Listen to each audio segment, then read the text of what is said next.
बहुत समय पहले की बात है। विजयनगर साम्राज्य में राजा कृष्णदेव राय राज करते थे। वे विद्वानों और गुणवानों का बड़ा सम्मान करते थे। इसी दौरान इस गांव में एक युवक रहता था जिसका नाम रामलिंग। लोग उसे तेनालीराम कहते थे। वो बुद्धिमान था, लेकिन अभी तक उसकी काबिलियत को पहचानने वाला कोई नहीं मिला था।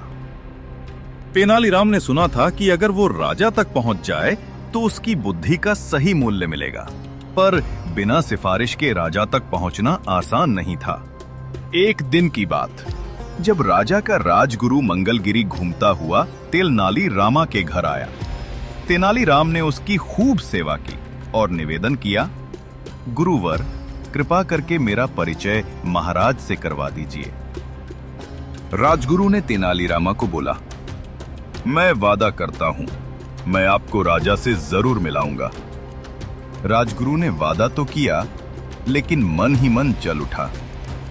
सोचा, इतना बुद्धिमान दरबार में पहुंचा तो मेरी कीमत घट जाएगी। इसलिए उसने केवल आश्वासन दिया, लेकिन कभी बुलावा नहीं भेजा। समय बीतता गया। तेनालीराम इंतजार करता रहा, लेकिन बुलावा कभी नहीं आया। लोग मजाक उड़ाने लगे। कोई कहता, अरे रामलिंग, क्या विजयनगर जाने के लिए अपना सामान बांध लिया?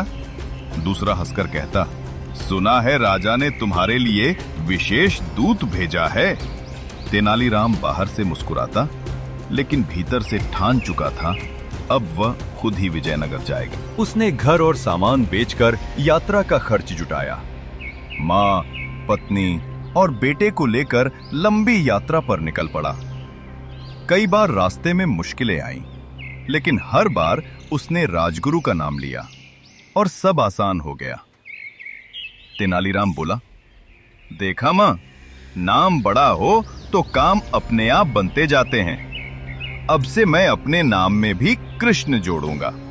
रामलिंग नहीं, राम कृष्ण। कई महीनों बाद आखिरकार तेनालीराम विजयनगर पहुंचा। चमचमाती सड़कों, ऊंचे ऊंचे महलों और बाजार की रौनक देखकर वो हैरान रह गया। उसने परिवार को एक परिचित के घर छोड़ा और राजगुरु से मिलने पहुंचा। जैसे ही तेनालीरामा हवेली पर पहुंचा, उसे भारी अपमान झेलना पड़ा।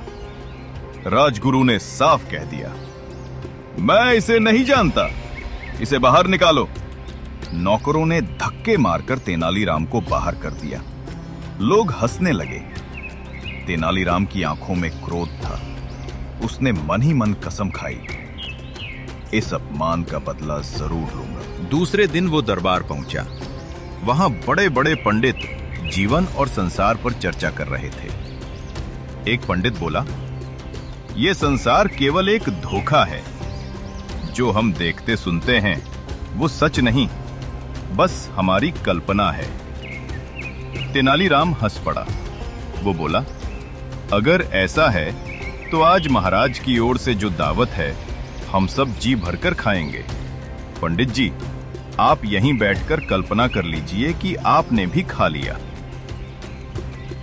दरबार ठहाकों से गूंज उठा।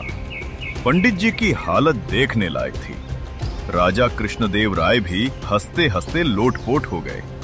वे तेनालीराम से इतने प्रसन्न हुए कि तुरंत स्वर्ण मुद्राओं की थाली भेंट की और उसे राजविदूषक बना दिया। तेनालीराम ने अपनी बुद्धिमानी से राजा का दिल जीत लिया और राजगुरु को सबक भी सिखाया।